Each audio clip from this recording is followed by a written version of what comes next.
Mesdames et messieurs, nous vous prions de rester attachés jusqu'à l'extinction du signal correspondant. Rame uz rame sa svetskim imenima iz oblasti bezbednosti i nacionalne odbrane i Pinkov razvojno-istraživački centar. U grad svetlosti vraćaju se kako bi svetskoj publici pokazali ono što su radili za samo godinu dana od prošlog boravka u Parizu. Zbog ratnih žarišta u svetu, interesovanje posetilaca sajma Milipol kada je reč o PRDC-u prvenstveno je usmereno na kamikaza dronove, a tu su i već pozicionirani IK-20 i IK-bombarder. Posle Sjedinjenih Američkih Država i Vašingtona, PRDC se vraća u Evropu, evo nas u Parizu, kakvi su utisci? Pa evo, za razliku od Amerike, ovo je malo drugačiji sajam. Rekao bih, ovo je jedan od najvećih u Evropi ovog tipa. U Francuskoj je jedan od dva najveća. To je sajam praktično francuske nacionalne bezbednosti. I evo, ovde smo izložili IK bombardera, izložili smo i policijsku verziju, ali smo i izložili i dva proizvoda na koje smo veoma ponosni. To su 60 mm kamikaza i kamikaza sa granatom od 80 mm. To su dva veoma značajna proizvoda i vidim da pobuđuju veliku pažnju. Mi ćemo sledeće nedelje ili možda za 15 dana da i srpskoj publici predstavimo ta dva proizvoda.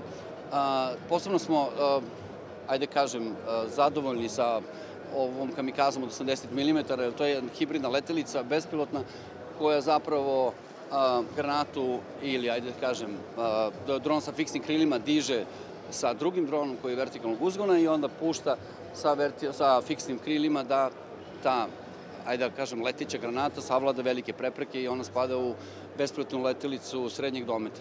Zanimljivo je da sajam su obeležili različite posete različitih investitora. Bio je jedan evropski fond koji je ponudio između 20 i 100 miliona evra. Nismo ni shvatili za šta, ali smo objasnili da hoćemo da budemo potpuno autonomni i da nam ovog trenutka ne treba novac. Imamo dovoljno novca da se razvijamo, da nastavimo put kojim smo krenuli, tako da suštinski mislim da ćemo ostati apsolutno nezavisni i odupreti se svim ovim nasrtajima velikog kapitala, tako da je to veoma važno. Videli smo i velike impresije i egzaltiranost Ministarstva odbrane Francuske, koja je takođe ovde izrazila apsolutno divljenje ovim našim proizvodima, tako da sve u svemu jako dobar sajam. Ono što je još važno, imali smo mali verbalni incident sa ukrajinskom delegacijom koju smo objasnili da ne možemo i ne želimo da prodajemo naše dronove zato što ne želimo da učestvujemo u bilo kakvim sukobima, ne želimo da ih prodajemo ni ukrajinskoj ni ruskoj strani, tako da u tom smislu ćemo ostati out of the game što se tiče ovih trenutnih ratova. Naše letelice služe da bi se prodavale onima koji nisu u ratovima i kojima naše letelice treba da služe da bi odvraćale druge da ih napadnu ili da uđu u bilo kakve agresivne ili ratne odnose sa bilo kim. Tako da suštinski mi po zakonu to našem ne možemo, a i da možemo ne bi tom radili. Prosto to nam je nekakva ideja da prodajemo naše letelice bez obzira što su oružje u mirodopskim uslovima i zemljama koje ne učestvuju u ratu. Tako da evo, veoma sam zadovoljan, kažem, ovaj sajam je malo drugačiji jer predstavlja malo drugačiju strukturu, pre svega posetilaca, ali je nama veoma korisno zato što se brend velikom brzinom širi i zato što i oni koji nisu znali da postojimo i da u jednoj maloj Srbiji, relativno siromašnoj, sad već ne toliko siromašnoj kao što je to bilo ranije, ali, ajde kažem, ako se uporedimo sa evropskim zemljama, još uvek smo nekako u tom ekonomskom smislu slabiji, ali dobro napredujemo, da postoji jedna kompanija koja u ovom smislu predstavlja visokotehnološku zvezdu na evropskoj mapi proizvođača bespilotnih letelica. Miloše, 17. put izlažete van granica Srbije. Kakvi su tvoji utisci?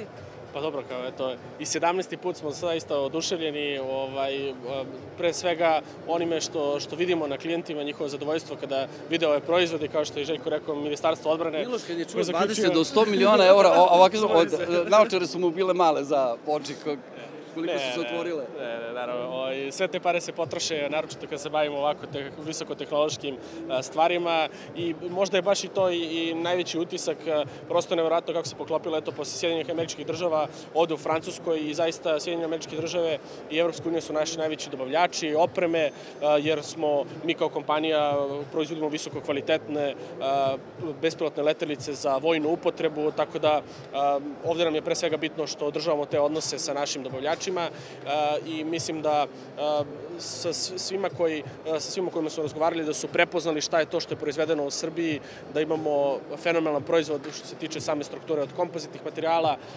softver i elektroniku koja je napravljen u Beogradu, tako da eto, još jednom smo veoma ponosni na naše proizvode i mislimo da je ovaj sajam još jedan od mnogih uspešnih.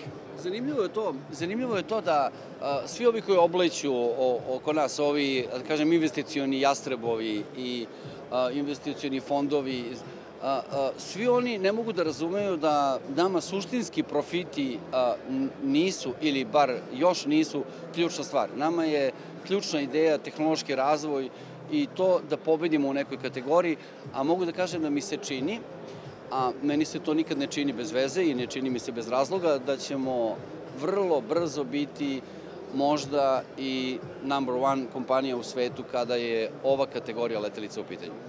Inače, Milipol, na kojem izlaže više od 1000 izlagača, poseti više od 30.000 ljudi iz čak 150 zemalja. Mara Dragović, televizija Pink.